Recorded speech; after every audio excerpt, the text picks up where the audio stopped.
Okay, can you hear me? Yes, sir. I couldn't hear you.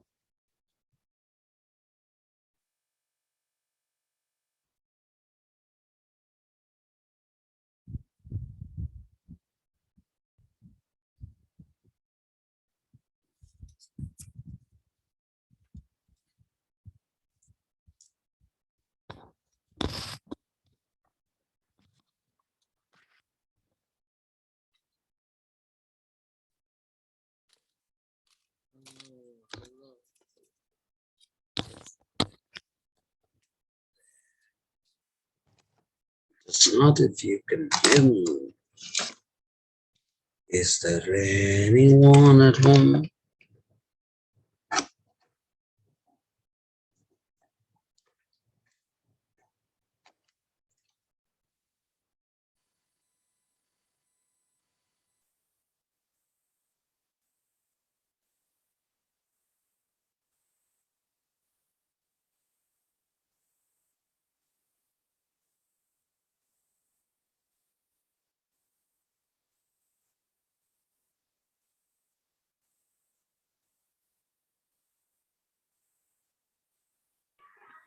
Sir, can't hear you.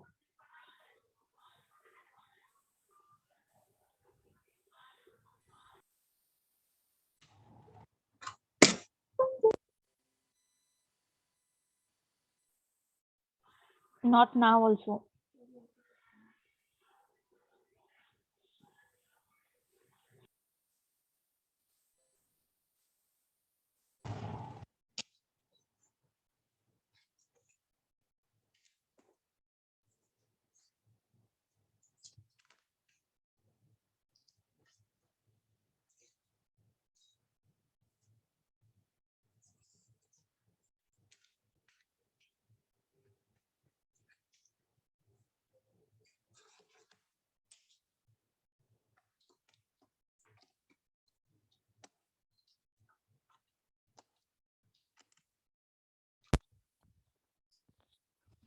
Can you hear me?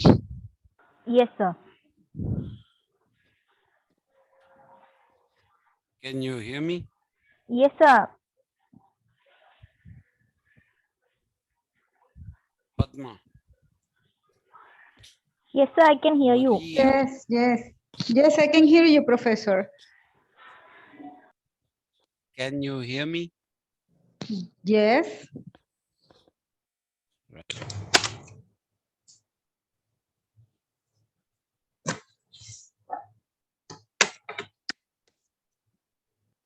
Can you hear me? Yes. Yes, sir. No. Can you hear me? Yes, sir. Yes, sir. No. Hello. I run out of quotes.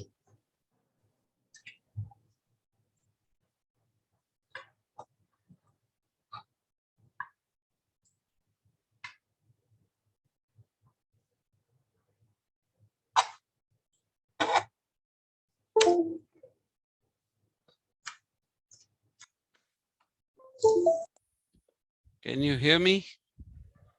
Yes, sir. Anyone?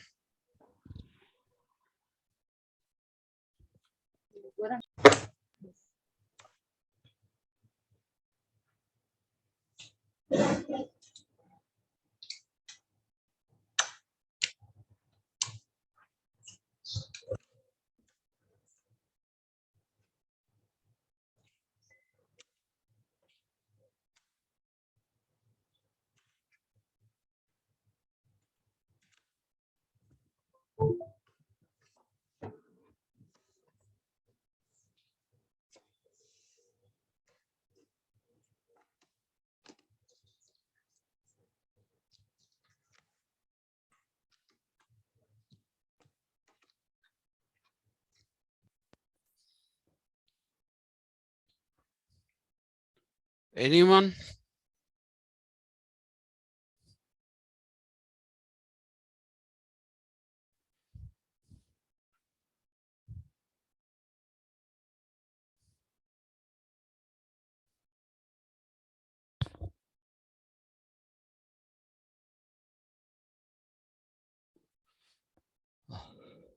switch camera on,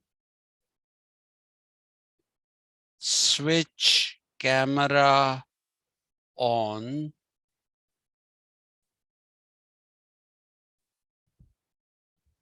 you tell me, can you hear me?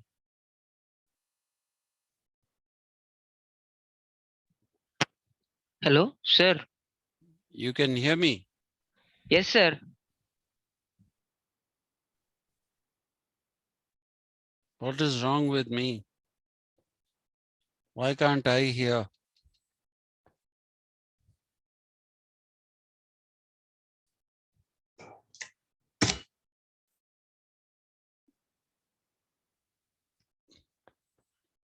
Speak, Maria. Hello, hello, you hear me? You hear me? Speak, Venezuelan. Hola. Can you hear me? Can you hear me? Hello. Ah, now I can hear you. Okay. How wonderful. These nice contraptions can be thrown away.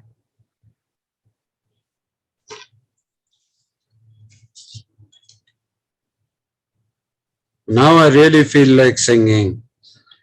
I'm Mr. Dylan the King, and I'm free as a bird on the wing.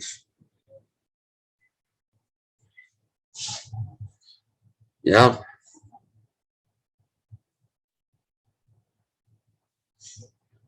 So, Madam Padma, can you hear me? Yes, sir, yes. Said yes. Yes. All right. 7 messages.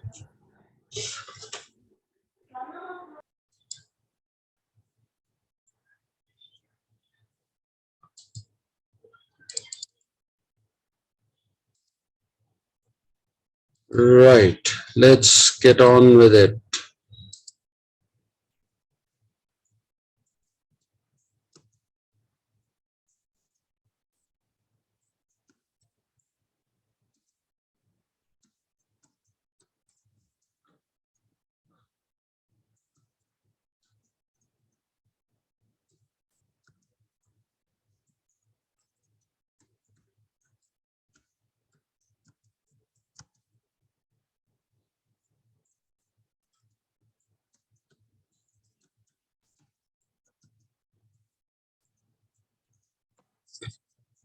I was telling you yesterday, whether you go this way or you go that way, it is the same thing.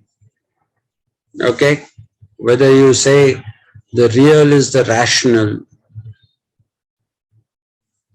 by reading it from here or reading it in the reverse, we are saying the same thing. So what is it that Hegel is trying to prove? Hegel is trying to prove that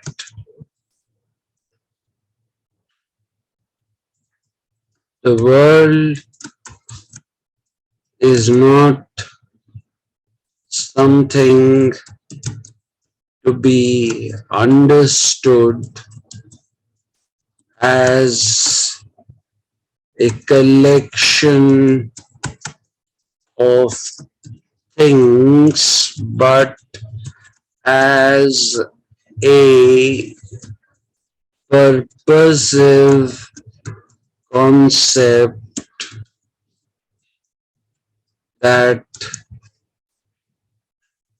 needs to be fulfilled. Are you with me? More importantly, am I with you? Yes, sir. Yeah, right.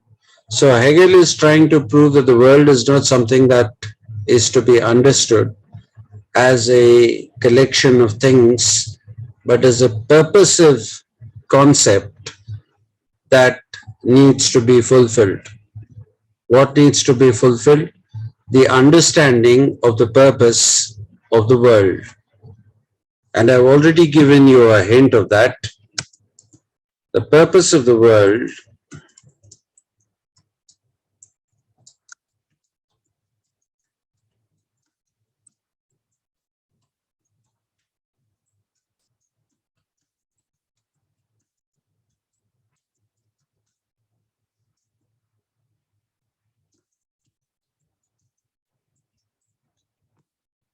realization. That is the word. Okay? The purpose of the world is the realization of the history of the world. So, what is the history of the world? That is what we ought to know. Our story, which is what we believe. History is his story. He is mankind. Our story, no, says Hegel. Your story and my story are very, very incidental to a much, much bigger story. So the story of who?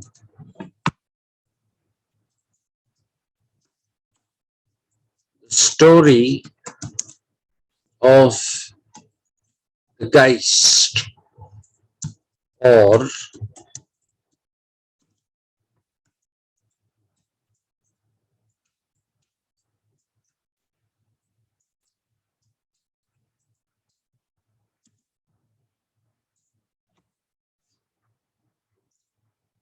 what has been the Geist's problem?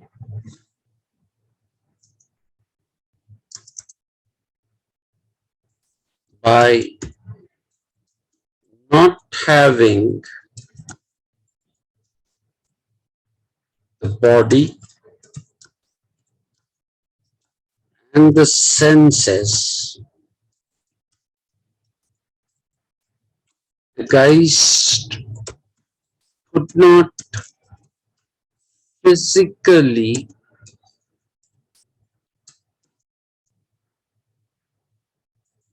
apprehend the world and then translate it into subliminal and enlightened thought, which would benefit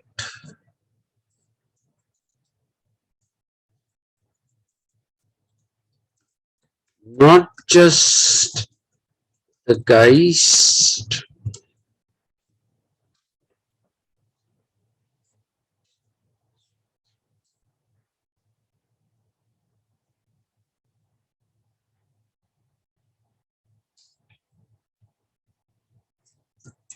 or the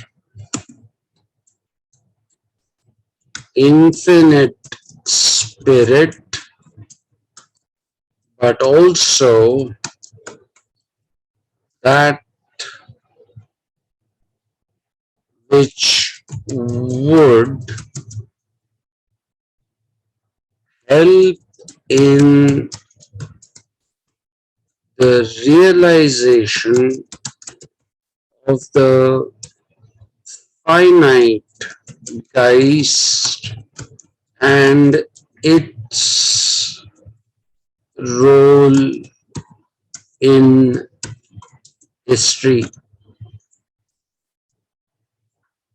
In the finite Geist is the vehicle or the carrier of the infinite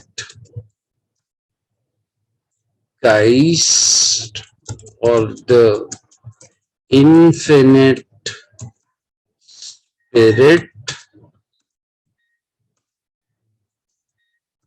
which goes through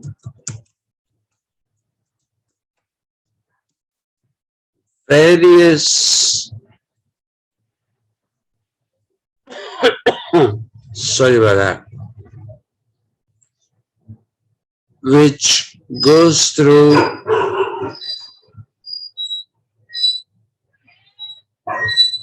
various different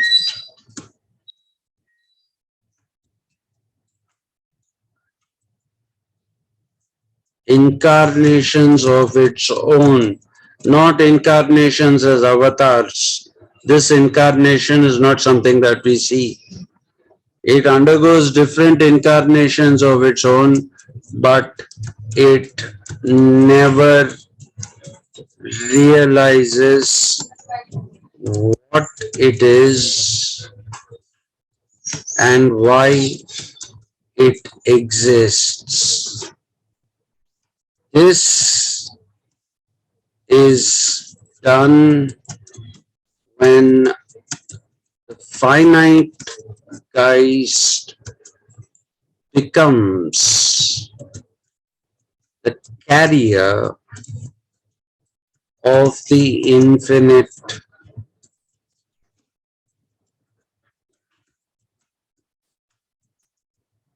Geist.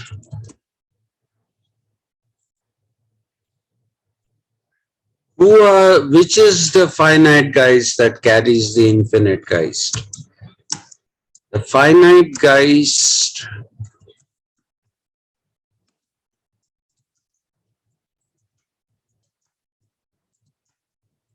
that carries the infinite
How many of you have got this?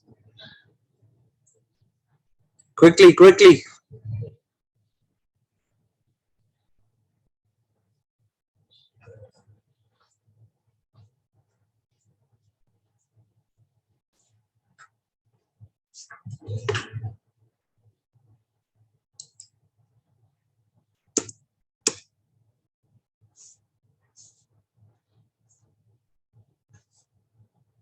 Hello.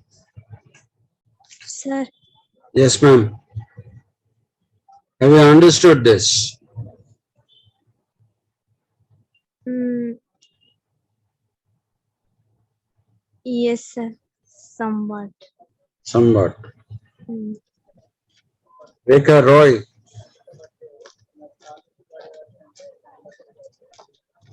Sir, which means all bureaucrats are enlightened one, so they can understand the world. Not our bureaucrats, madam. These Okay, are okay. I can. corporations. Okay. These are 19th century. Okay. Yes. Padma, Yes, sir. you got this whole thing? Yes, sir. I don't need to teach it anymore. No. Yes, yes. You are absolutely sure of that. Yes, sir. If you can just give a minute, I just want to go through it. Go through it. Yeah. Maria Jose Gomez Arrieta. Under process. Have you understood this? Under process, Professor. 100%? I am, reading and try to understand the words and the meanings and the essential of the main idea. I try to reflect, to make the reflection of it. Please reflect on these and tell me whether you have understood it or not. Okay. I wish I could speak French. What a beautiful language it is. And I speak Spanish, Professor. Sorry? I speak Spanish. Me? Me. You speak Spanish? Yes, this is my I mother know you tongue. do. I know you do. Yeah, French, no. French is not a... French is uppity. Yeah. Yeah, absolutely. Yeah, it's very uppity. Yeah. I like German and Spanish. Yeah. My favorite language is German. Difficult language. Difficult. Very difficult, but it's Yeah. great. Yes.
What happened, Padma?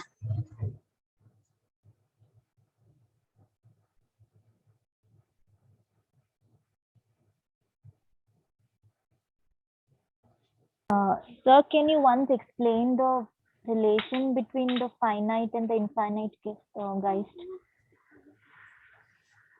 It is very simple.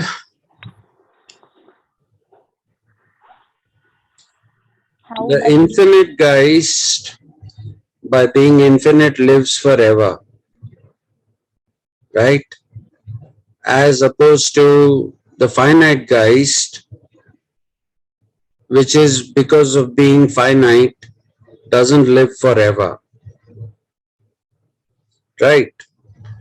But the kind of relationship that has been built up by Rene Descartes between God and human being is human being needs God, God doesn't need human being. Mind, supermind.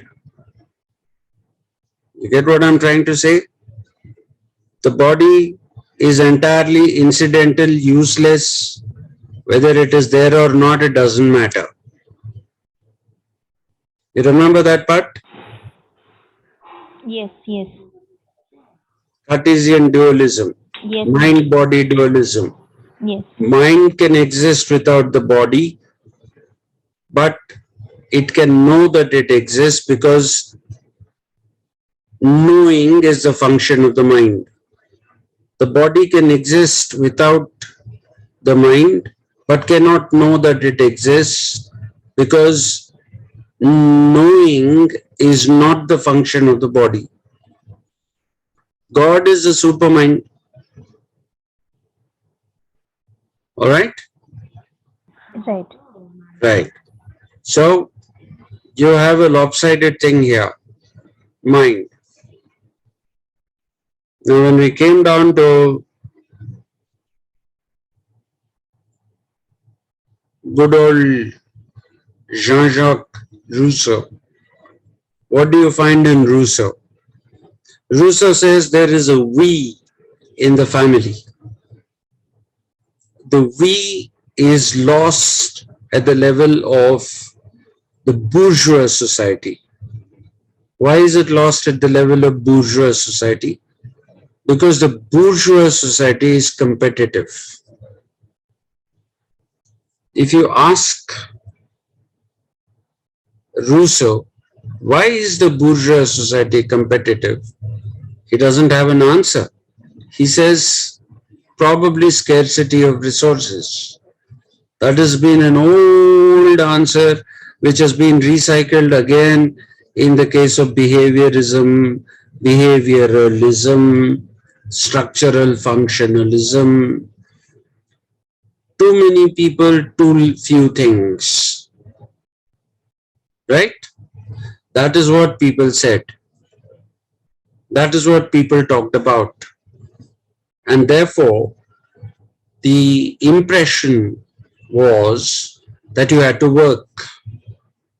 And I gave you an example, if you remember, where Jean-Paul Sartre and Simone de Beauvoir, they parted company with Maurice Merleau-Ponty, and they said money is an invention to make people work. If there is no money, why will people work? If there is no money, why will people work? If I'm feeling hungry, I'll pluck something from a tree and eat. But money says that is my tree.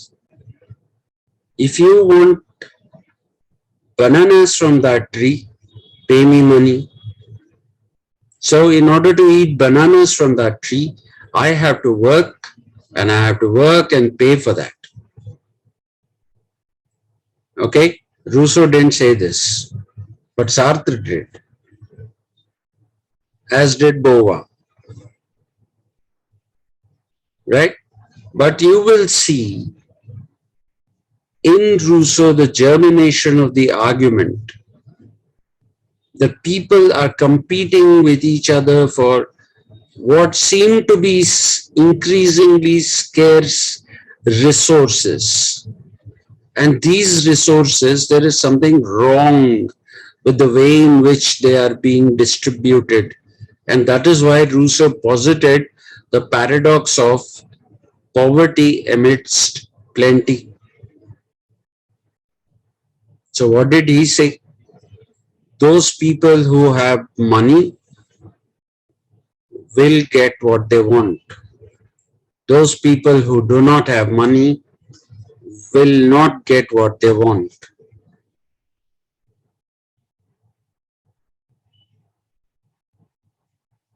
That is what Rousseau said. And he said this leads to alienation from one human being to another human being. When people are competing with each other, there cannot be species being. What you find is that one human being is actually competing with the other human being. That is what Rousseau says. That is what is being taken care of by Hegel. Hegel is saying alienation is not due to bad, it is not due to competition. It is only due to bad governance. Why is it bad governance?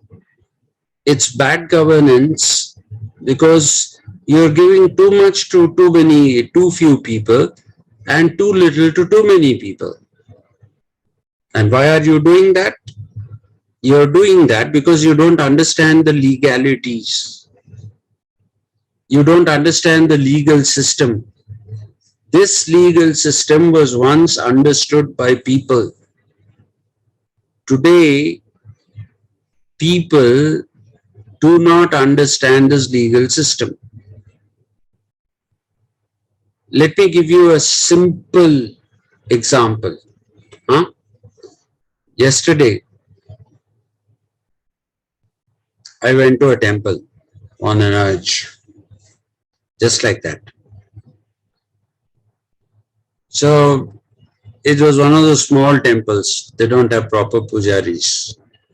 So there's this guy who's giving the arti. So what does he do? He rings the bell with his left hand,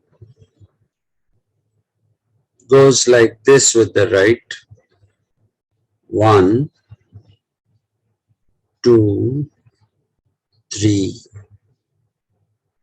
2, 3, 3.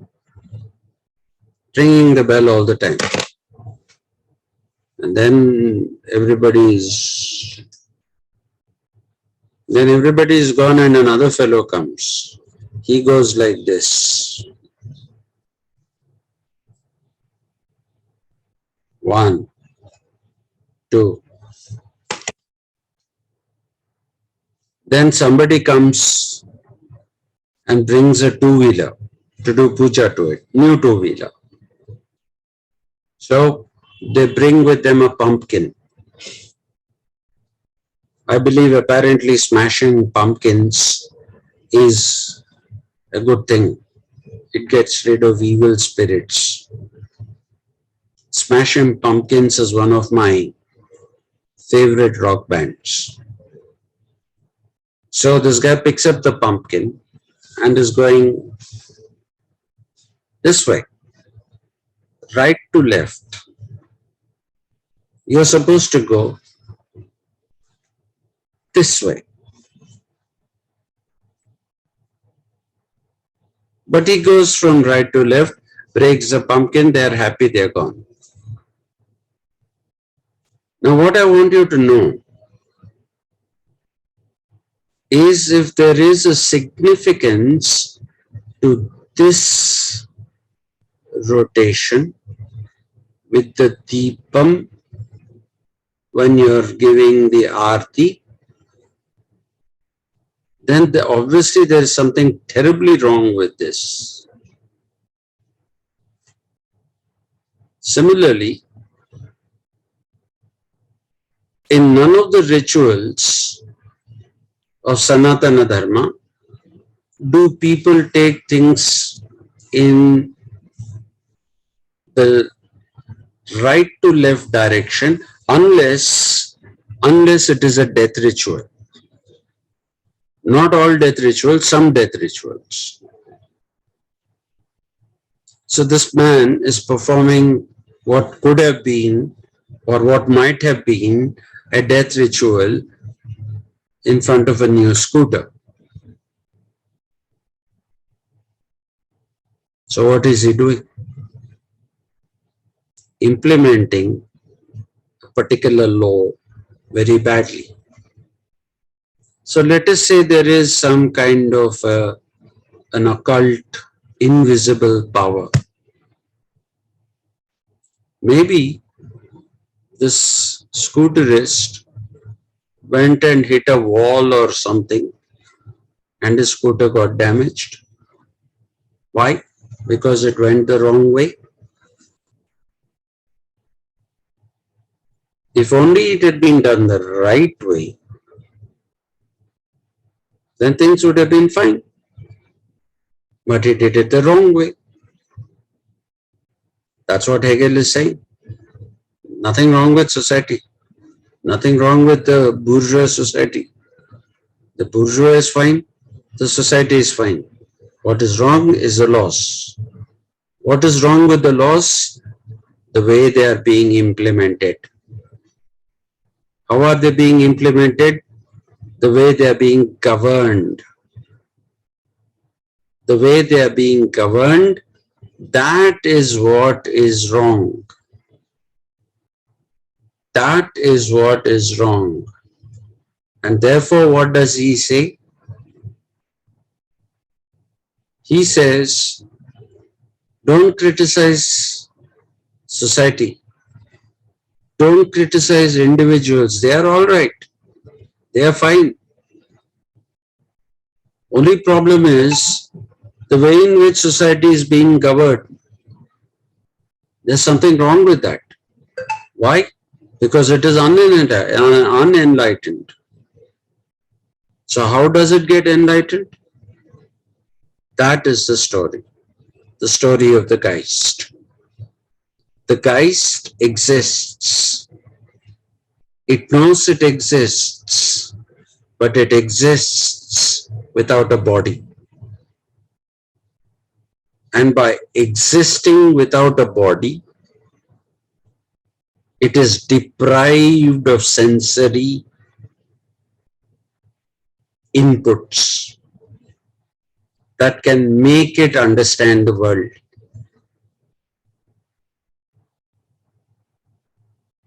He is not like John Locke saying sensory inputs are primary. No, he's not saying that at all. Without experiencing the sensory inputs, it is not able to make use of its rational capability. It is not able to make use of its rational capability. So, you have the corporations primed. You know what priming is. If ever anybody is buying a new water motor, you don't just put on the water motor and plonk, switch it on.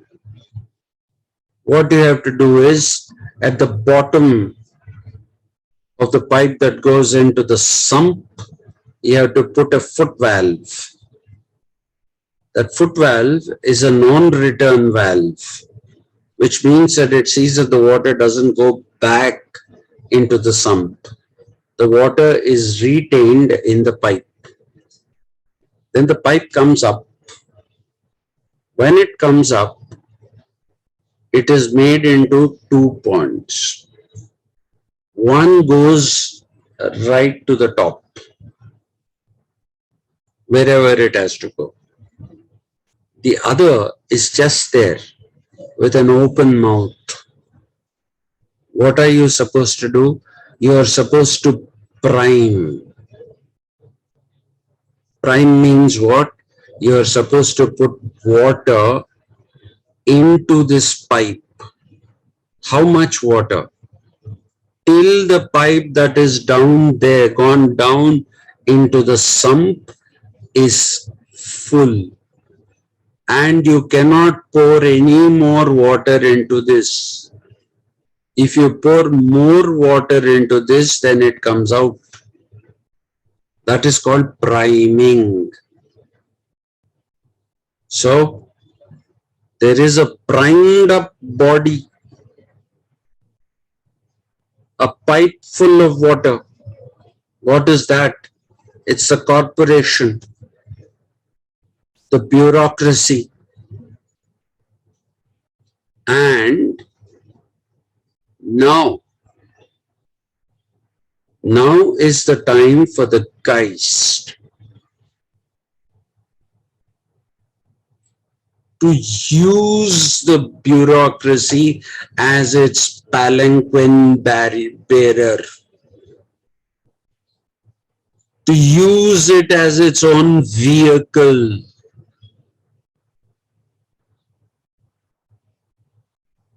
So, as long as the infinite Geist is on this finite Geist, which is a part of the corporation, K, as long as it is a part of that corporation, then what are we seeing? What we are seeing is that the infinite Geist is beginning to understand what it didn't due to its lack of senses. And while understanding those things which it did not, while it did not understand those things, when things were all in a disarray, now they slowly start coming together into some shape. Mind you, this infinite Geist is not a capricious princess. She's not a fairy. She doesn't come flying, floating.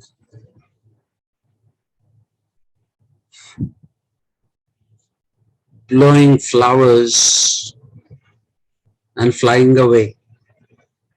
No, she settles here. She settles here.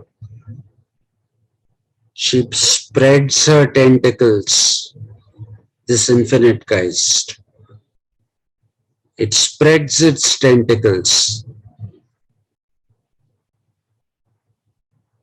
into more and more corporations. Yes.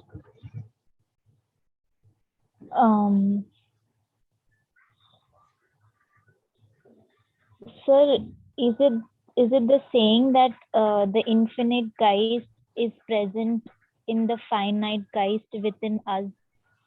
Like we say that the God is within us, and we need to realize that fact. God is not a Geist. Please remember, God doesn't require us, we require God. That is the relationship. The relationship that is being posited between the infinite Geist and the finite Geist by Hegel is exactly the opposite. Just as much as the finite Geist requires, just as much as the finite Geist requires, you will see that the infinite Geist also requires the finite Geist to the same extent. So it's a reciprocal arrangement. not a one-way thing, not a one-way thing. It's a reciprocal arrangement. And no, it doesn't go into everybody. It goes only into the body of those who are in corporations. It doesn't go into every body that is there in the world. No, it doesn't. So sometimes it is also seeming very philosophical. What? All these things given by Hegel Ah, seeming very philosophical. they are philosophical. Uh, Hegel is a philosopher. okay. They are philosophical. So that is why he says, don't bother. Everybody needn't get enlightened. Yeah. Everybody needn't get enlightened. You know, Sir, has anyone traveled abroad? Apart from Maria, that is. But let me tell you my own, what should I say, my own experience. You know how we Indians are, huh? If there is a counter, if there's somebody at the counter, we go and stick to that fellow in front of the counter. And somebody will come and stick to us behind us. And so on and so forth, it goes on. Now, the first time I went abroad, I went to Dallas, and in Dallas, there was a yellow line. The yellow line was while the passenger in front of you is at the counter, you're not supposed to cross the yellow line. You will find that system now in Indian airports as well. You will find them in Indian airports as well. Okay, but at that time, they were not there in Indian airports. And me being who I was, went true, la la la, I went, and suddenly I realized, Jesus, there's something wrong. Nobody else is here. Why am I here? And I went back.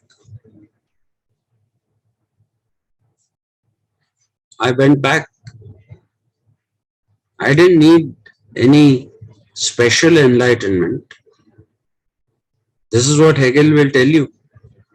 By seeing what the others are doing, by seeing what the enlightened people are doing, the unenlightened ones like me also started doing the same thing.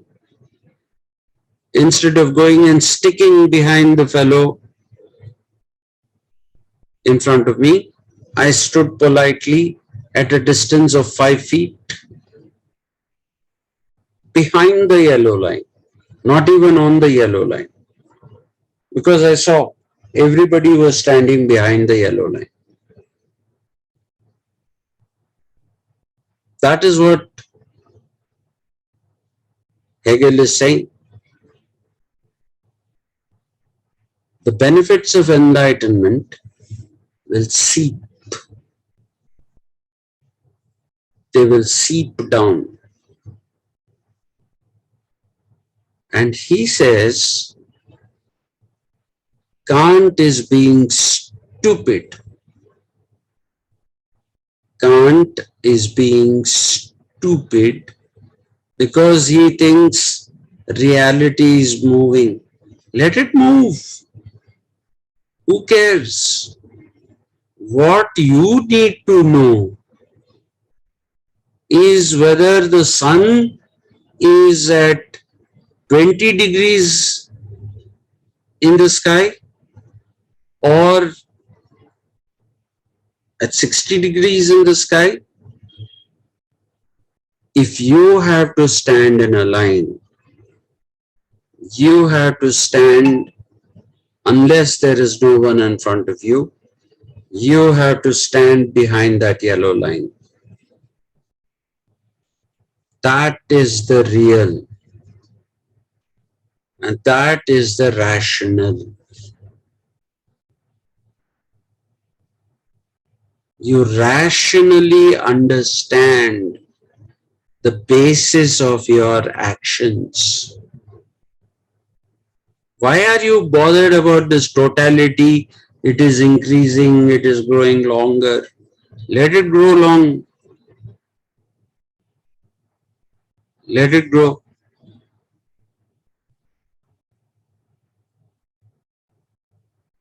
If there are 10 new galaxies discovered tomorrow, of what concern is it to you? Suddenly, somebody says, I have discovered 10 new galaxies. When we went to school, somebody said there was a 10th star and it was called the Vulcan. And now they removed even Pluto. They said it's a dwarf planet, so it's not.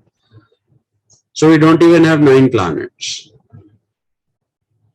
But not 10th star. We had 10 planets. Vulcan, they said. How does it matter? How does it really matter? How does it matter if somewhere in the vast expanses of space there has been a supernova explosion? How does it matter?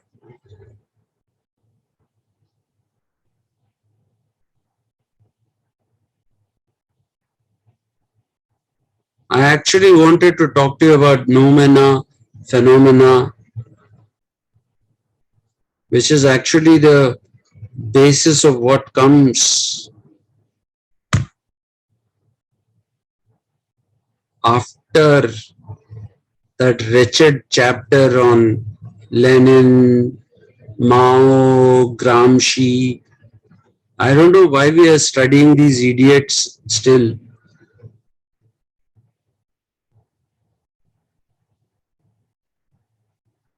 No, I oughtn't to call them idiots. But why are we studying them still?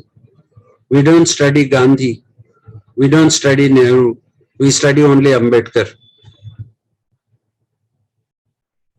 and his buddies. Mao, Lenin, Ho Chi Minh. That's what we'll study. We won't study Gopal Krishna Gokhale. Has anybody done research on the writings of, does anybody know that Gopala Krishna Gokhale has written many books? Nobody has researched on that. We won't. Anyway, I'm going into my proselytizing more. Yeah. Once a person got enlightenment, it is a permanent or a temporary? It's permanent. Permanent. That's why history stops. Okay. Not 1%. One person. Once the Geist, the infinite spirit, once it becomes enlightened, and through it slowly several human beings get enlightened in bureaucracies, that is the end of history. People laughed at Hegel. How can history end?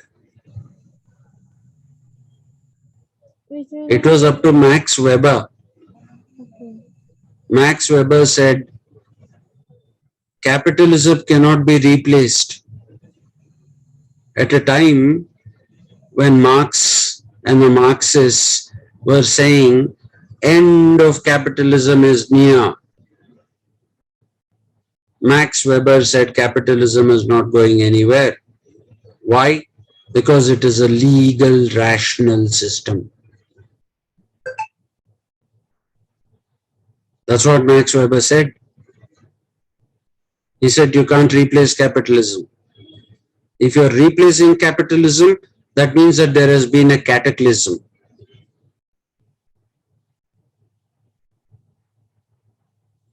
Without a cataclysm, you cannot replace capitalism.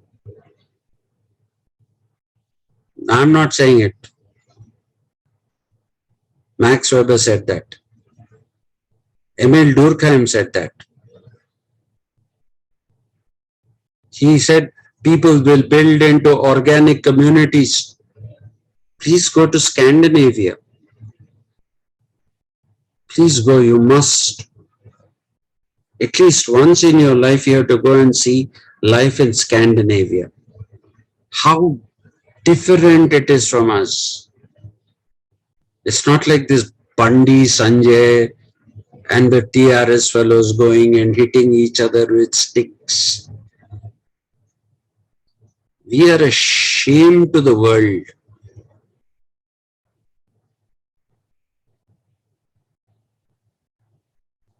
Just go and see Scandinavia. How they have grown organically into communities. How every single kind of a person with a mental disorder, a person with a physical disorder, a baby with a mental disorder, a middle-aged person with a mental disorder, a baby with a physical disorder, a middle-aged person with a physical disorder, they're all taken care of. There are homes for that. And they are not taken care of by dragging them and slapping them. No. They are taken care of with great love and affection.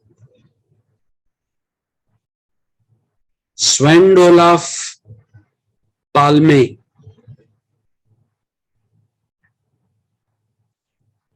you wouldn't have heard of him. In the 1980s, he was the Prime Minister of Switzerland. Sven Olaf Palme had Indian blood in him. His uncle, Rajni Palme Dutt, wrote a book called India Today, in which he talked about how the British have completely destroyed India. But I'm not telling you that.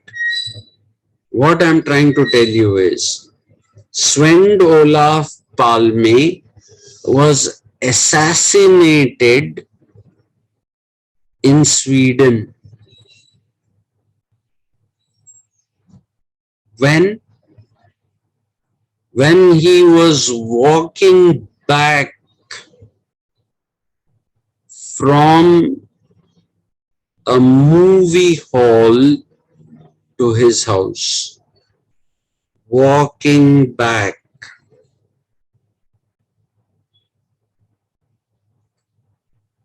Our one lowly commissioner of police goes, there's a retinue of 15 cars, landmine jammers. Sven Olaf Palme, Prime Minister of Sweden, walked home to his death. And what did Sweden do? Nothing. Their Prime Minister still walk home. Boris Johnson stood at number 10 Downing Street and had a chat with a few people one day.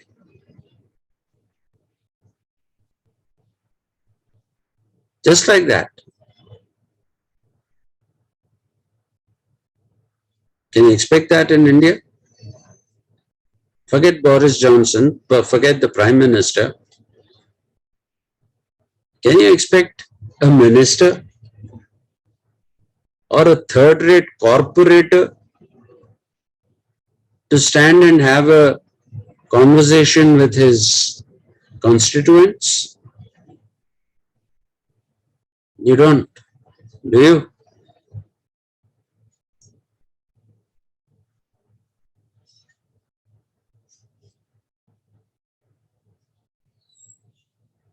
For far too long, the leftists have made fun of those who have not been leftists. I am not a rightist. I am not a rightist. I am not any ist.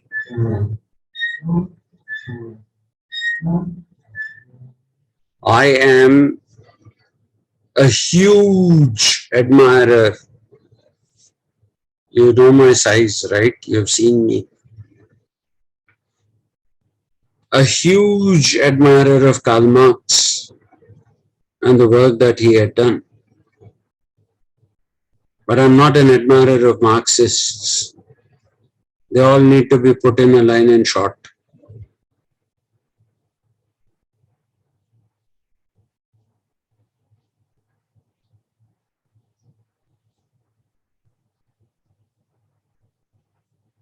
Today was the day I got carried away.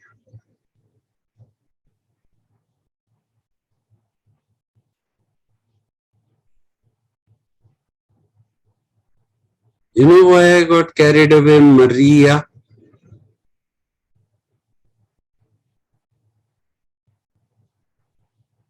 Hmm?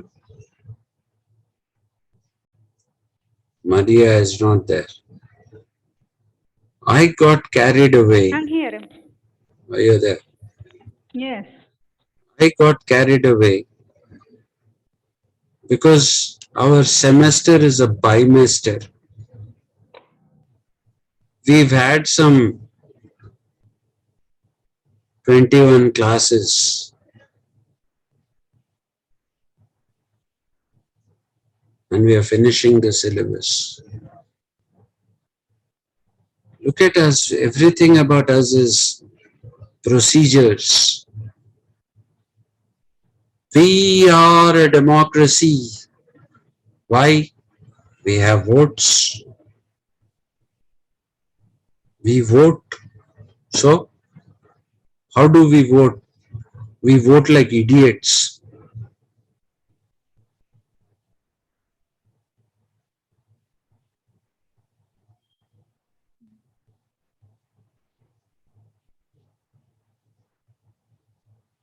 Procedures, no. Substance, yes.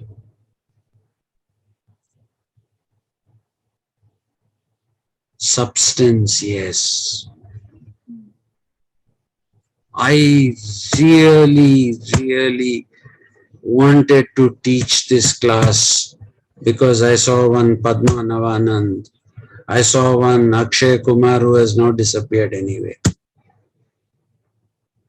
He has decided, enough of this man. I'm not going anywhere with him. I saw some 4 or 5 students, one Rachna, and I thought I'll teach them Hegel. I'll teach them Kant, moral philosophy. And if they agree, I'll even do a contrast of Indian moral philosophy of that time,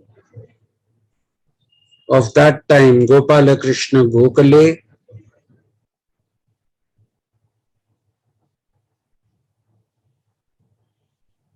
later Bal Gangadhar Tilak,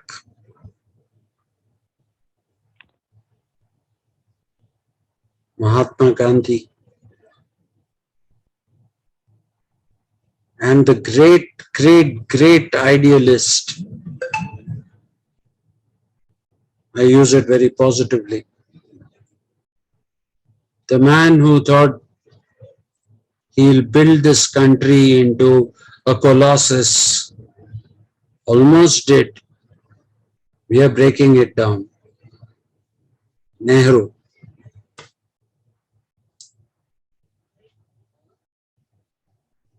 all the software engineers sitting in all those stupid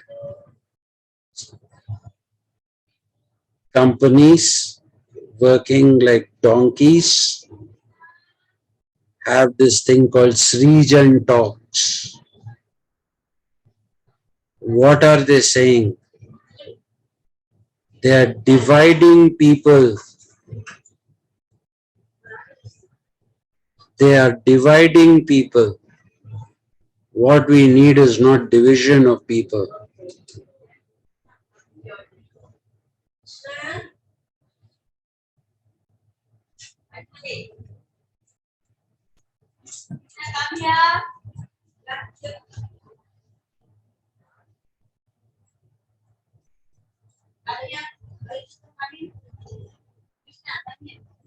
We should be uniting people, not dividing people.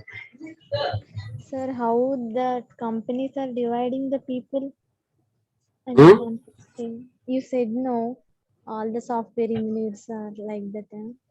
Yeah, they are saying our Hinduism is so great. Why is it our Hinduism? Sanatana Dharma is everybody who lives in India's. If that man says, I don't want it, then you say go. But don't you dare talk against it. You have voluntarily said, I don't want to listen. So go.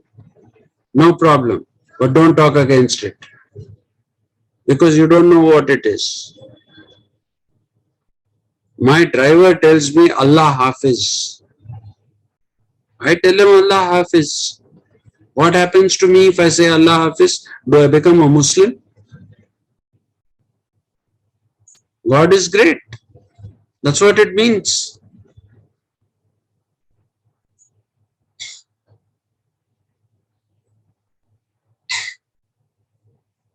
Why are we using the term God?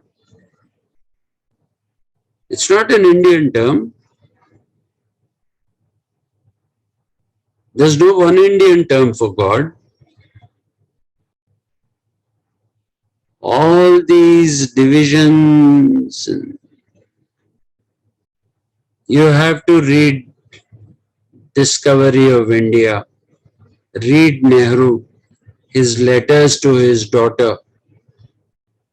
Please read his letters to his daughter. Great, great, great visionary. Visionary. Global village. That is what he wanted. Everybody will tell you Nehru was Gandhi's lackey. No. Gandhi said India lives in its villages. Nehru said let's live in a global village. They are as different as that. Gandhi was a nationalist. Nehru was a transnationalist.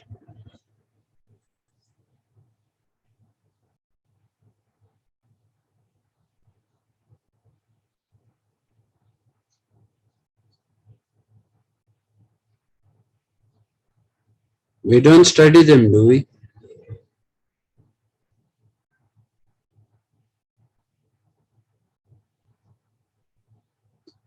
Anyway, so thank you. That is it as far as Hegel is concerned. Tomorrow at 9 o'clock, I'll be coming to college. And at 6 in the evening, we'll be having a class. And I'll start with Marx. Yes, Okay? sir. Yes, sir. Thank you. Thank you, sir. Thank you, Professor.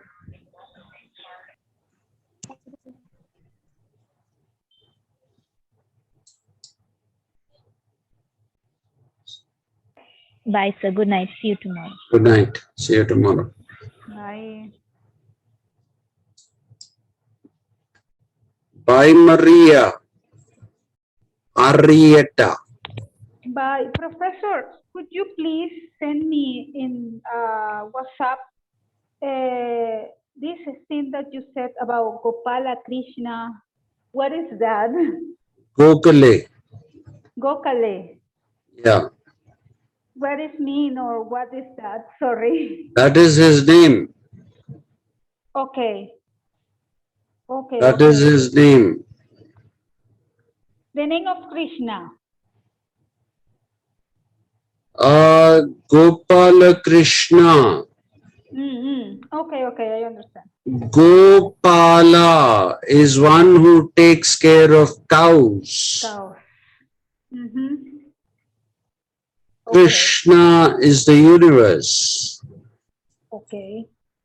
The cowherd who takes care of the universe. Okay. That's what it means. Okay. Sure. Yeah. Thank you. Thank you, sir. Okay. Okay. See you. See you tomorrow. See you. Bye. Bye.